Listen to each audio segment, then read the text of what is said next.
Speaking of podcasts, big fan of the TK Pod.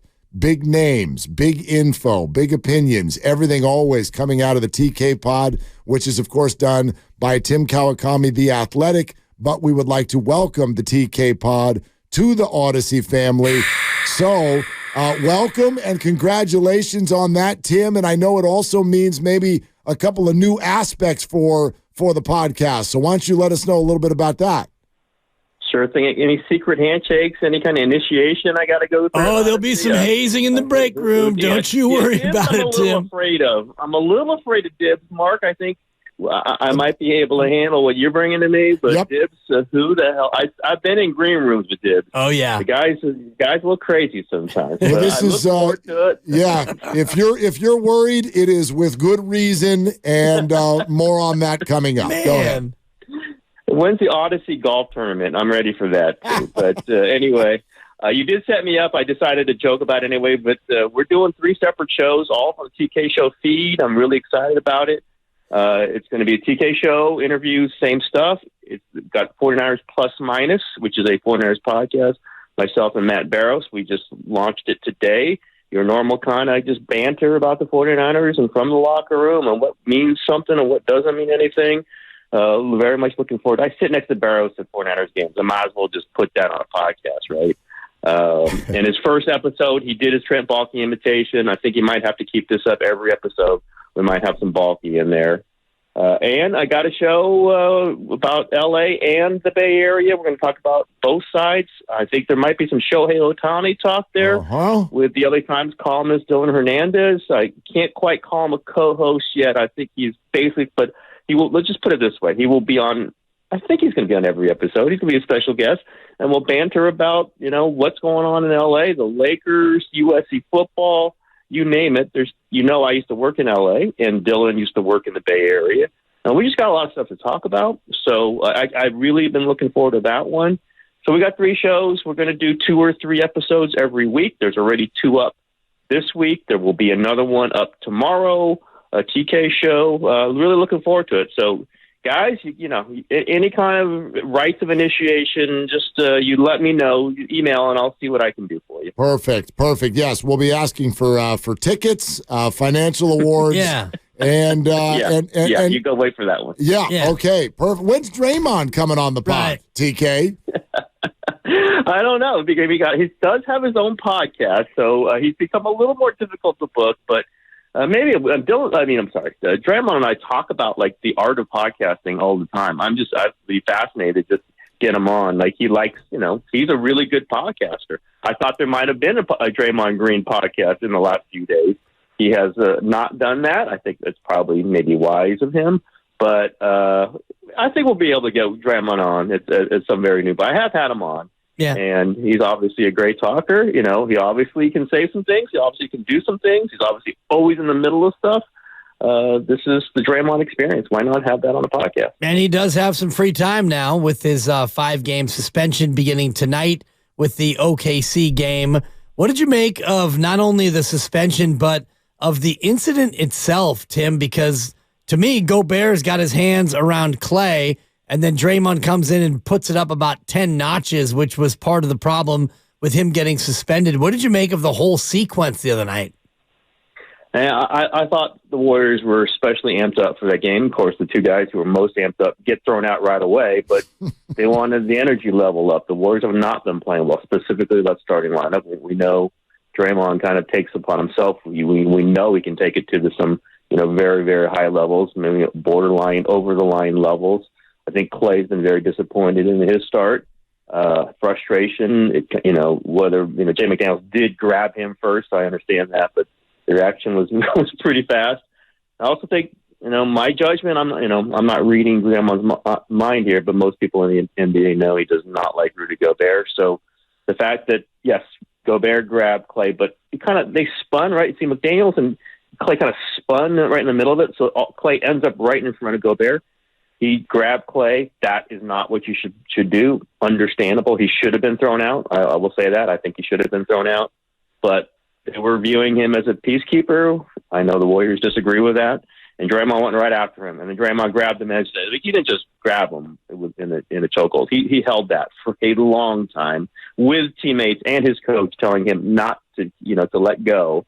And I think the NBA was just tired of it. And I don't think it's like anything that's, the sky is falling. It's a crumbling. Oh, Draymond's tearing apart the Warriors. They've dealt with this. So like at least once a year, right? At least once a year, sometimes once a playoffs. And they just roll it. This is their guy. I've talked to people in the Warriors organization recently, and they're like, yeah, Rudy was just at fault. Like they're making that point. The NBA does not, and if you know the NBA, there was no way they were going to agree with that. But this is the Draymond experience. You don't want him to be a reduced and quiet and, meek player. He's never going to be that. They don't want it. As I always point out, a guy named Steph Curry likes it like this. Doesn't like it over the line. Didn't like it when he punched Jordan Poole. Doesn't like it when he's missing games. But he likes that energy, and he's integral into everything they've done. There's going to be a time when it's not worth it, right? We all know that. There's a time for everybody when they're not worth it. Even if you're the nicest guy in the world, there will be a time when Draymond stuff isn't worth it, but he's still worth it now. He's still a really good player. He's still essential to what they do. And I keep saying it, and it's very true. He's who number 30 wants on the team. And that is sort of important. Agreed completely. Sort of, yeah. But TK, like when you say there will come a time when it kind of flips and it's not worth it anymore, maybe there's a Klay conversation there too with his contract coming up. I wonder where your thoughts are in terms of where that's all going to go. How hell-bent are the Warriors on those guys all finishing their career here? Klay's going to be a free agent. So some of this is in Klay's hands. I think Klay wants to be back with the Warriors. I think the Warriors would like Klay to be back and finish his career here, like they're, hopefully for them that Steph does, and I think it's pretty clear Draymond's going to. Just starting a 4-year deal, but the number is going to be important. I don't know that there's a max contract out there for him. I don't know that there's anything close to a max contract. I know national reporters keep saying that there might be, maybe. I don't think so. I think he's really valuable to the Warriors. I think he's going to play better than he has. I think he's determined. We saw him last year, not very long ago, lead the league in three-point makes. That player's still there. He's certainly due to 2 leg injuries. He's a slower player. He can't defend the guards. He admits that.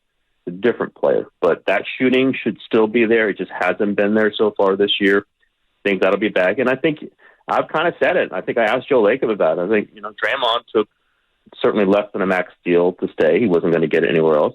Starting at $25 million a year. I think that's what Wiggins signed for. I think that's a good number for Klay. 3 years, $75 million. If they want to go further, they can go further. I don't think they will. If that's the wrong number for Klay, maybe he leaves. I think it's a very fair number at this point, not knowing what he's going to do for the rest of the season, presuming he will play better than he has, which I do presume. I just think it's a natural thing. Obviously, you have to go through it. Could be this, and I could risk that, and maybe he's not worth this. Just makes sense to me that you sign him at the same number as Draymond and for the same amount of years as Draymond, and to tie it to the Steph Curry. It just makes so much sense that that's where he's worth the most. That's where he has been. There's value in being with one team your whole career. There's the fact that they could have these 3 dynastic players start and end their careers together, and they want to be together. I just think it just makes too much sense. I just think you're going to have to go through this to see what the number's actually going to be. But, man, I just think it's just so natural to start at $25 million a year and just tie him with Wiggins and Draymond at that number, which we know they both kind of came in under their theoretical marketplace to do it. Yeah, I agree with the theoretical part of it, and I think that Klay's number on what he might get continues to kind of slide based on how he's played. I want to ask you which you find more puzzling, Tim, the Andrew Wiggins disappearing act or the Jonathan Kuminga regression? Yeah, Kuminga, we've seen this. He's gone up and he's gone down, and sometimes the shot's there and sometimes it's not. I think he's going to be okay. And I don't know if I would call it regression. I would call it lack of progression. Is that, a little fine enough, deep definition to you? I don't think he's been terrible. I think he's been okay. And sometimes he's had moments when he's been pretty good.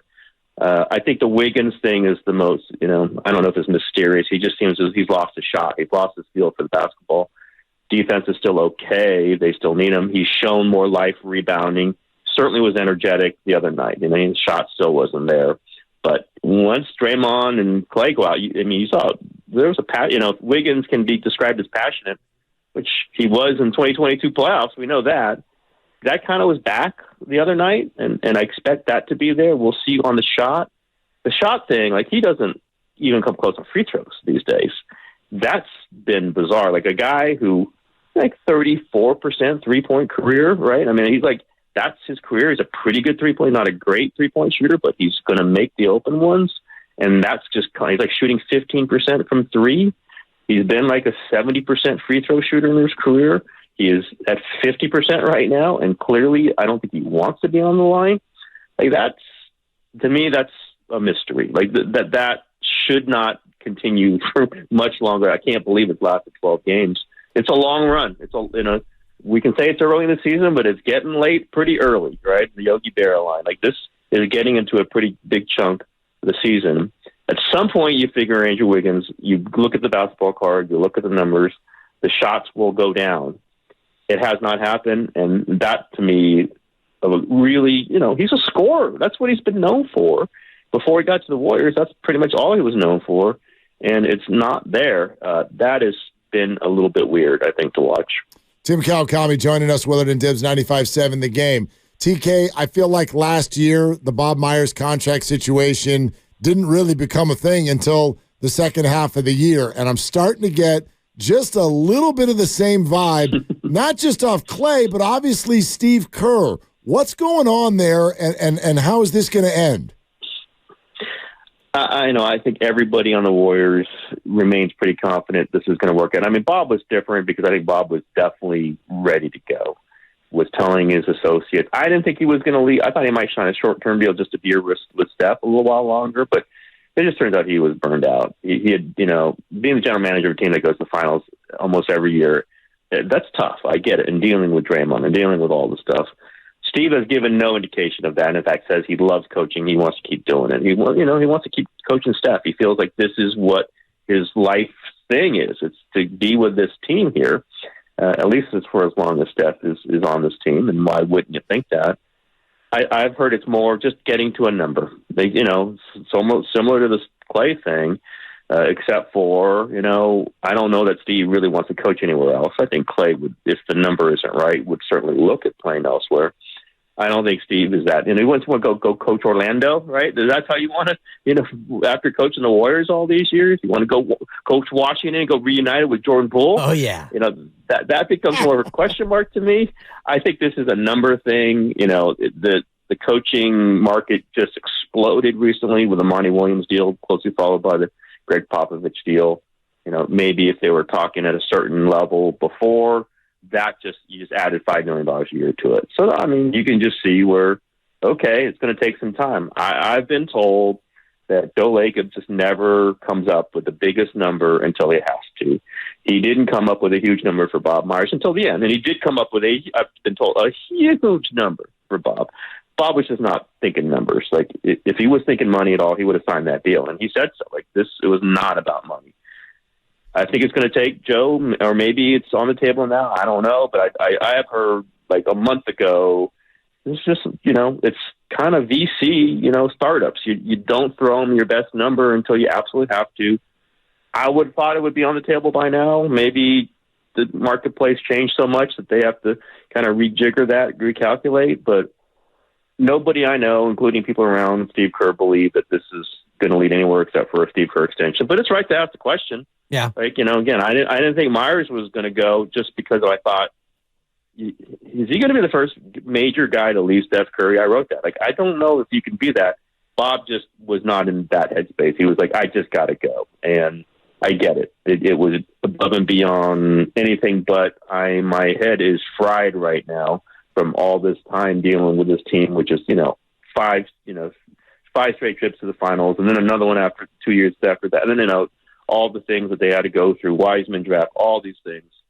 I don't think Steve is anything like that. Steve wants to keep coaching. He loves coaching. He loves this team. He does love this team.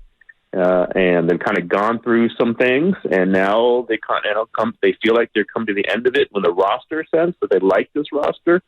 So I would imagine, again, without knowing when it's going to happen and realizing that there still could be, delays or mitigation of this, I think this is going to come to Steve Kerr sign an extension. And how could he walk away from coaching one of the greats? And I'm not talking about Steph Curry. I'm talking about Brendan Podjemski, Tim. I mean, seriously, as good as this guy is now. No, on a more serious note, is this what we saw from Brendan Podjemski the other night? That's obviously an outlier in terms of what he's done so far, but can he be a real rotational scoring piece for a good team? I don't know about scoring, unless it's 15 here or there, then a 6, and then a 20, and then a 4, and an 8. I don't know that he's just going to be a go-to guy. I do not think so. I don't think he's going to outscore Klay. But I do think he's somebody who's option. He's a guy, okay, let's get him in there, and it's going to, kind of rev things up. The ball's going to move, and when it ends up with him, he can go make one of those runners, or if he's open from 3, he's going to have a shot, good shot to make it. And he's going to be a willing shooter. They got a lot of guys who are unwilling shooters right now, and I just see this guy as, he's aggressive. He wants the ball in his hands. He's going to go grab rebounds. He's going to make a pass. Doesn't make him an all-star. Doesn't make him even a guy that, maybe he's the 7th man now, 8th man, whatever he is. But that activity is what they need. And so I was talking to somebody who's not on the Warriors, but an NBA guy the other day. So they're small and they're slow. And that's not a good combination. And they got great players.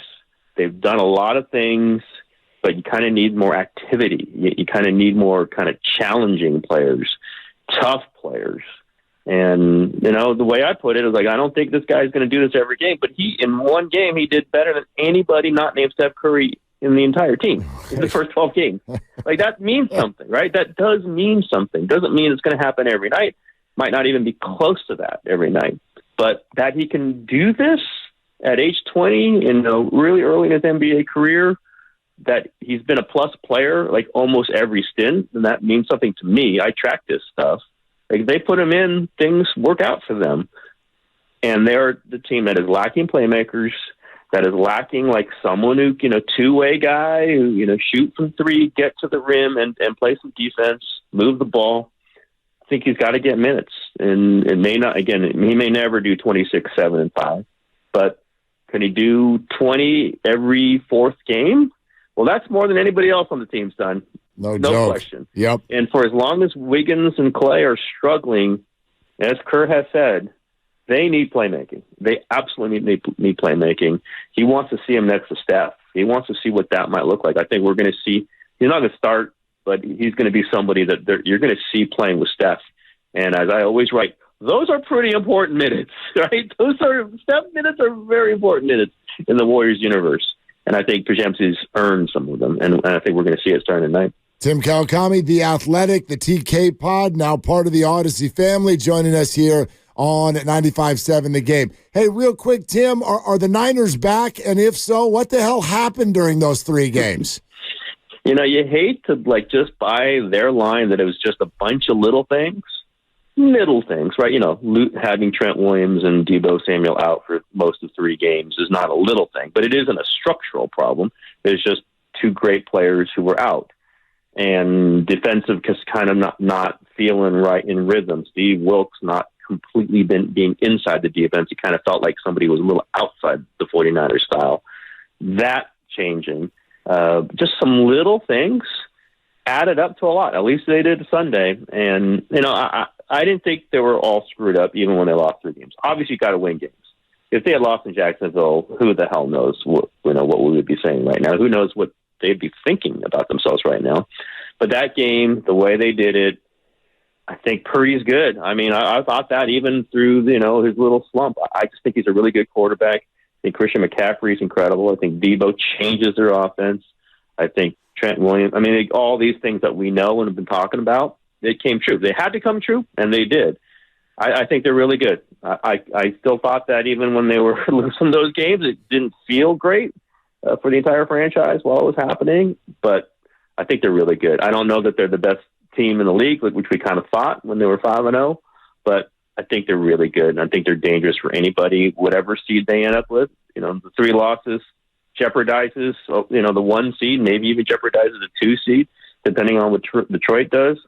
But I don't think any of those teams are going to want to play them. And I think if they remain relatively healthy, which you never know, I think they're really good. And I think they got a ton of talent. And that 3-game losing streak was just this bizarre compilation of some, middling issues that they kind of got through. And we'll see if they can, listen, if there's major injuries again, they're going to struggle again. But if they remain relatively healthy, I think they're really good. And I think Purdy is like the real deal. I've been convinced of that for a while now. And I just think that the 3-game losing streak wasn't so much a mark against him. All kinds of quarterbacks have those games. Great quarterbacks have those games. John Elway had those games. Dan Marino had those games. Joe Montana had those games. I'm not saying he's one of those guys. I'm just saying I wasn't writing him off after those games and after Sunday's game when he probably threw the best pass of his career, the pump fake, deep throw to Kittle. I'm ready to say he's one of the top 12 quarterbacks in the league. There he is, the new guy, Tim Kawakami. Oh, yeah. We're not going to demand it, but if you want to bring us coffee, we also won't say no. Yeah, you just wait for that. You just schedule that. Yeah. I will. See what you Yeah. Just know that the welcome greeting is a little bit like Draymond and Rudy Gobert. Yeah, you go. The ceremonial throat lock. right, yeah. That. Ceremonial dragging. We call it a hug around here, Tim. We keep it rough here on the FM dial. Sibley does that to me even when I'm not working with him. I love Tim. That's what Draymond was saying to Rudy. Nobody knows that. He was like, get me an iced vanilla latte. That's what he was saying. Nobody could read his lips but me. There you go. All right, guys. All right, I'm already just thrilled to be in the Odyssey family. I love it. Welcome, thrilled TK. to have you. Yeah. All right. Thanks, Tim. Oh, yeah. Got it, guys. All right, there he goes. TK, right here on Willard and Dibs.